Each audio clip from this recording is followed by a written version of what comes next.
and dread in our stomachs as we ponder that age-old question, just what the hell happened last night? But no matter how hard you may have partied over the years, I'm willing to wager you've never woken up with a dead moose at the bottom of your stairs. That's what happened to a Danish nobleman after the mother of all parties in Landskrona Castle towards the tail end of the 16th century. To make matters worse, it wasn't even his moose. The beast belonged to the nobleman's friend, a man named Tycho Brahe, who, coincidentally, was one of the most important people in Denmark. If you're wondering why Tycho had a pet moose in the first place, well, that's just kind of how he rolled. In fact, his entire life reads like a badly written fantasy novel. Seriously, you couldn't make this stuff up.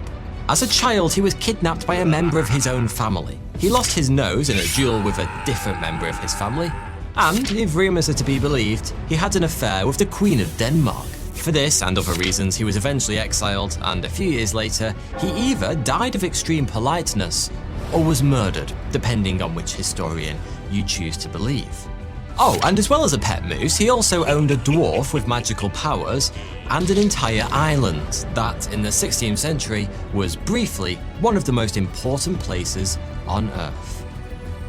That's a pretty crazy life right there, and I haven't even told you what he was actually famous for yet, because Tycho Brahe also happens to have been one of the most influential scientists in history. A man who, despite his reputation for living life to the max, somehow managed to find the time to revolutionize astronomy and play Yoda to one of history's greatest Luke science walkers, Johannes Kepler. This is the truly bonkers story of Tycho Brahe, the eccentric genius you've probably never heard of. Are your neurons sweating trying to juggle countless passwords and payment details for your business? Well, with NordPass Business Password Manager, you can save time and energy, allowing your team to focus on what matters most. Because NordPass Business is your time-saving, productivity-boosting, digital wingman. Gone are the days of forgotten passwords and scrambled account recoveries. All your company's digital keys are stored in here, ready to unlock the internet at the flick of your finger. With NordPass, you can log in from anywhere faster than you can say, forgot password. Its autofill feature is like a digital butler, popping your usernames and passwords into login fields exactly when you need them. Autofill works with your payment information too. You can pay for orders, ads, and invoices in just a few seconds. Communicating sensitive data by instant messaging or email is not only a security liability, but it's a time waster, often kicking off lengthy response chains to confirm receipt. But with NordPass, confidential information can be saved securely in just one place and accessed and updated by all others in your business when you need it. And just when you think it couldn't get any better, NordPass is also your personal data guardian. It scans the dark corners of the web 24/7 for data breaches, and it'll notify you in real time. So click the link in the description and use my code 42 to see NordPass Business in action right now with a 3-month free trial. Don't miss out, and a big thanks to NordPass for sponsoring this video. Tycho was born in Knutstorp Castle in 1546 in what was at the time Denmark and is now Sweden. Like Ron Burgundy, the Brahes were kind of a big deal. All of Tycho's immediate male ancestors served the Danish king as members of the Privy Council, and his mother was chief lady-in-waiting to the queen. But for all their pomp and circumstance, the Brahes were an odd bunch. At a mere 2 years of age, Tycho was abducted by his own uncle, who, unable to have children of his own, was in the market for an heir. And rather than, getting their son back, after a bit of grumbling, Tycho's parents apparently accepted this bizarre development, and from then on, the young Tyke was raised by his uncle in a series of fancy castles, receiving an extensive education befitting his noble birth. At 12, he was packed off to Copenhagen University, fulfilling his father's, or rather uncle's, ambitions by studying law. 2 years later, he witnessed a celestial spectacle that would alter both his life and the history of modern science. The solar eclipse of 1560 was one of the first in modern times to be relatively accurately predicted. It's something we take for granted these days, but to Tycho, the ability to foresee such an awe-inspiring event was akin to magic. And as the moon's silhouette glided gracefully across the sun, casting its shadow, he decided to spend the rest of his life trying to become the magician. For millennia before Tycho's time, mankind had been mapping the stars, and extensive astronomical tables detailing their positions and trajectories already existed. Yet, the more Tycho gazed at the night sky, the more he realized something strange. These tables are all bloody useless, full of inaccuracies, just waiting to be corrected. Like most students, Tycho enjoyed a drink, and during one particularly boozy party, he got into an argument with his third cousin. This wasn't your typical booze-boosted bickering about girls or who won the drinking game. These two Danish dandies couldn't agree on who was the better mathematician. So, how did they settle this highbrow drunken debate? Did they compare grades or have a good old-fashioned maths off? Nah, they tried to kill each other. But being 16th century Danish nobles, they eschewed the standard-issue fist-swinging scuffle and stepped outside for a formal duel. There's no record of who won, but seeing as Tycho went home that night with half his nose missing, I'm going to assume it wasn't him. He wore a prosthetic for the rest of his life, something that's clearly visible in his portraits.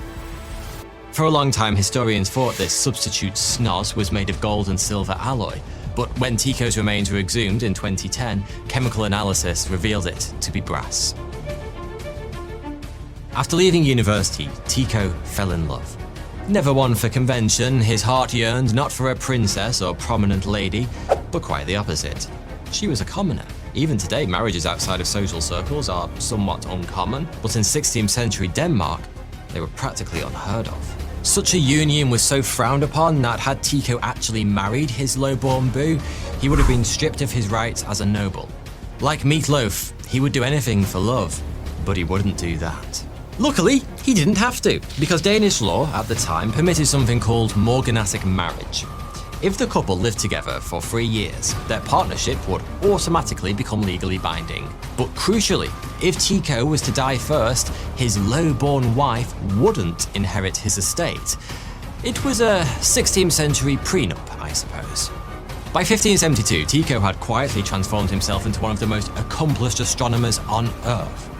After years of painstaking observations, he knew the night sky better than anyone else alive. Thus, he was perfectly placed to spot a sudden celestial change when a brand new star appeared in the constellation Cassiopeia. To say that a new star in the night sky was unexpected would be the understatement of the 16th century, because until now, humanity had believed the stars to be immutable. For that reason, most of Tycho's contemporaries dismissed this celestial interloper as some kind of atmospheric anomaly that simply resembled a new star.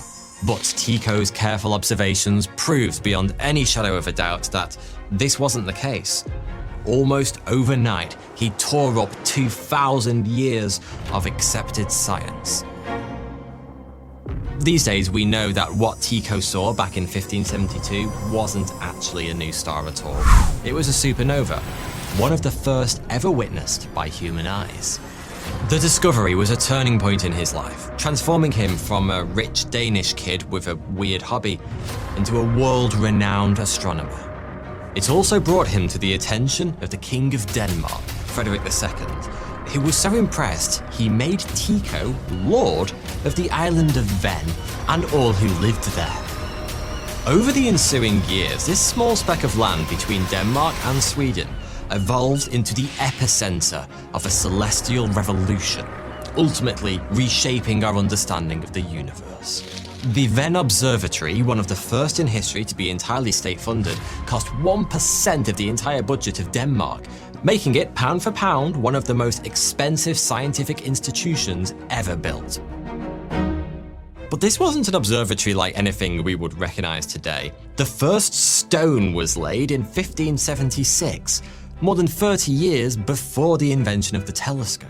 All observations recorded at the observatory were made with the naked eye, and the help of esoteric instruments like quadrants, sextants, parallatic rulers, astronomical clocks, and armillary spheres. Tycho lived and worked on Venn, revolutionizing almost every aspect of astronomy, redefining methods of observation and dramatically improving existing equipment. As a result, his measurements were, on average, more than 10 times more accurate than those that had come before. At his best, Tycho came within half an arc minute of a star's true position. That's 1/120th of a degree. And it wasn't just the accuracy of his measurements that was so special, it was the volume. In his lifetime, he significantly improved almost every known astronomical record. But there was more to life on Venn than stars and sextants. Tycho was dedicated to his science, but the years had done nothing to tame his more outlandish tendencies. It was around this time he came into possession of his pet moose, which lived on the island and followed him around like a puppy, even indoors. The remarkable observatory on Venn attracted important people from all over the world, from scientists to kings, and Tycho threw lavish parties to welcome them. As entertainment, he hired a clairvoyant dwarf called Jep. He would hide under the table during feasts, occasionally jumping out to tell some random Danish lord that he was about to die a horrible death or inherit a fortune. History has forgotten what happened to Jep the magic dwarf, but sadly, we do know the fate of the moose. It grew so popular that Tycho began sending it out to parties as a kind of diplomatic envoy. It was at one of these engagements that the poor creature was plied with so much beer, it fell down a set of stairs and died. Tycho was, understandably, not amused. Tycho's time at the top came to an abrupt end with the death of Frederick II in 1588. The king's son and successor, Christian IV, was, to put it mildly, not Tycho's biggest fan, and neither were many members of his court. Not only did the great astronomer have a reputation for being a truly crappy lord who treated his subjects on Venn like little more than slaves, rampant rumours also implicated Tycho in an affair with Christian's mother, the former Queen Sophie. By this point, Tycho had also become a little too big for his boots, demanding huge sums of money to fuel both his research and his hedonistic lifestyle. With King Christian in command, the state's financial faucet was firmly shut, and mounting political pressure compelled Tycho to depart Denmark for good. He travelled through much of Europe before finally settling in Prague, where he became royal astronomer under the patronage of Rudolf II, Holy Roman Emperor. By this point in his life, most of Tycho's most important work was already behind him, but he still had time to make one last, absolutely gigantic contribution to science. It was common knowledge that his astronomical data was by far the most accurate in the world, and that made it highly sought after by a new generation of young astronomers. Amongst them was a 28-year-old German by the name of Johannes Kepler. Kepler wrote to Tycho asking for access to his star charts, but Tycho refused, instead offering to employ the young man as his assistant. The rest, as they say, is history. Today, Kepler is rightly regarded as one of the most important scientists of all time. But his most famous achievement, the three laws of planetary motion, would simply not have been possible without the unprecedented accuracy of his mentor's measurements. Half a century later, Isaac Newton would build on Kepler's work when coming up with his own laws of motion that, today, form the basis of classical mechanics. Tycho died in 1601, and even that he performed with panache. It all started, as so many things did, with a feast. According to Kepler, Tycho had been drinking heavily, no surprise there, and the sheer volume of alcohol was beginning to take its toll on the aging astronomer's bladder. But court etiquette dictated that getting up in the middle of a feast was bad manners, and so Tycho ignored this most pressing call of nature. Arriving home that night, his beleaguered bladder had gone on strike, refusing to pass a single picolitre of piss. His condition deteriorated rapidly, and 11 very painful days later, he was dead. The general consensus is that he died of a ruptured bladder, but not everyone agrees with that conclusion. In 1901, on the 300th anniversary of his death, Tycho's body was exhumed so that his final resting place could be restored, but a few scraps of his remains never made it back into the ground. 90 years later, a Swedish research team found elevated levels of mercury in hairs from his mustache. It was an intriguing discovery because ever since Tycho's death, there had been rumours that he may have been murdered. Even more interesting is the fact that Tycho suffered with insomnia, fever, and delirium in the days leading up to his death, all symptoms of mercury poisoning. As for whodunit, the two main suspects are an agent of Christian IV or possibly Johannes Kepler, and there are clear motives on both sides. We already know the king wasn't Tycho's biggest fan for the whole "he slept with my mum" thing, but it may have gone even deeper than that. In a twist of Star Wars proportions, some historians have speculated that Christian might have been a product of the affair. In other words, Darth Tycho was his father. If true, that would have made Christian illegitimate and therefore not actually the rightful king of Denmark at all. And it isn't hard to see why he desired such information to be dead and buried. As for Kepler, he had at times a volatile relationship with his mentor. Tycho proved extremely reluctant to share most of his precious astronomical data, particularly the observations of Mars that were to prove so crucial to Kepler's research. It wasn't until Tycho's death that Kepler finally got his hands on them. So, is there any truth to these theories? Well, no, probably not. Further analysis of the hair samples in 2010 found that the mercury levels were within the normal range, and that no other poisons were present. That doesn't mean Tycho wasn't murdered, but there's no real evidence to support it. In truth, Tycho's life was so remarkable it doesn't need to end with a murderous twist to be worthy of remembering.